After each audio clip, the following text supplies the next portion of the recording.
right, if it's Monday, then I know that it was. All right, we will close up our press conferences today with Denny Hamlin, driver of the number 11 Yahoo Toyota. We will go straight to media questions. Please raise your hand if you have a question for Denny. Start with your name and affiliation. Looks like Jerry. Jerry Jordan, KickingTheTires.net. So, as we went back and forth a little bit on social media, there's no doubt, and I've not said this, that Joey's was not egregious. But is there any possible way, after you looking at this, that your situation where you were coming up the track on your line and Austin was trying to straighten up and come down, where it was a victim of circumstance? That's question number one. No, because Austin made a left-hand turn to avoid, after he made contact with the 22, he made a left turn to correct his course, straightened his course, then turned left again. So there were two, if you can read the graph, there's a big left, straight, big left again. When you're in, Trust me, I do this for a living. I know, I understand, but I don't. But that's why I'm asking the question. Copy. If you're in front, you think he's trying to door you, or is there enough time in 350 feet? In 350 feet is what I think we're he's talking just about. trying to make contact. I can't see him because I have a big right side head race, right? So, but I know he's kind of coming down. But he's able to see me because of the visibility of you have a window net there, so you can see when a car is passing you. And I think more than likely when he's getting told to go down, come down, he's doing what he's told, and then when he sees me, he's trying to make contact. But at that point, I nearly had him cleared. So, the right rear is just the vulnerable spot that puts you in a bad wreck situation.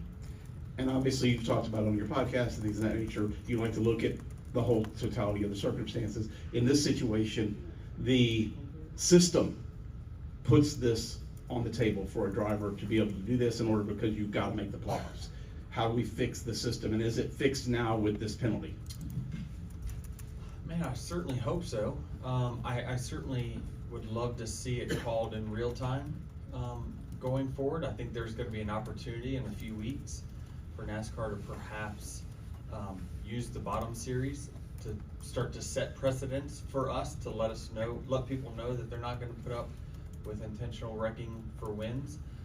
I think that there's some incidences that have happened in the past that probably, if this is a new precedent, it could fall under those. I think, for instance, when I spun out Chase Elliott in 2017, I would deem that as, well, I know I didn't intentionally wreck him. I tried to move him out of the way. I intentionally made contact with him. So the result does matter. So I think that,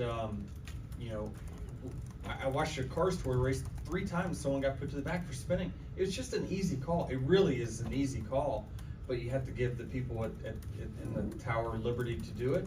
And hopefully we've created a new precedent where if you spin out the leader in such an egregious manner, you get put to the last car on the lead lap or whatever it might be. And I certainly think there's going to be I don't think it will deter. I know people are really worried about, well, we don't want to stop the contact. You're not going to. We're still going to push the edge to try to get the guy out of the groove to win the race. We're still going to make contact, but it certainly would give us pause in those situations that you saw last weekend where, is it really, it's not going to be worth just cleaning someone out that deservingly was going to win the race, which is the fair part of sport of this. I think there's a balance of entertainment and sport that can be had here.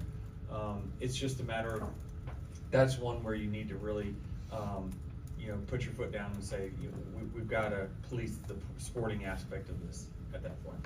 Not that far off.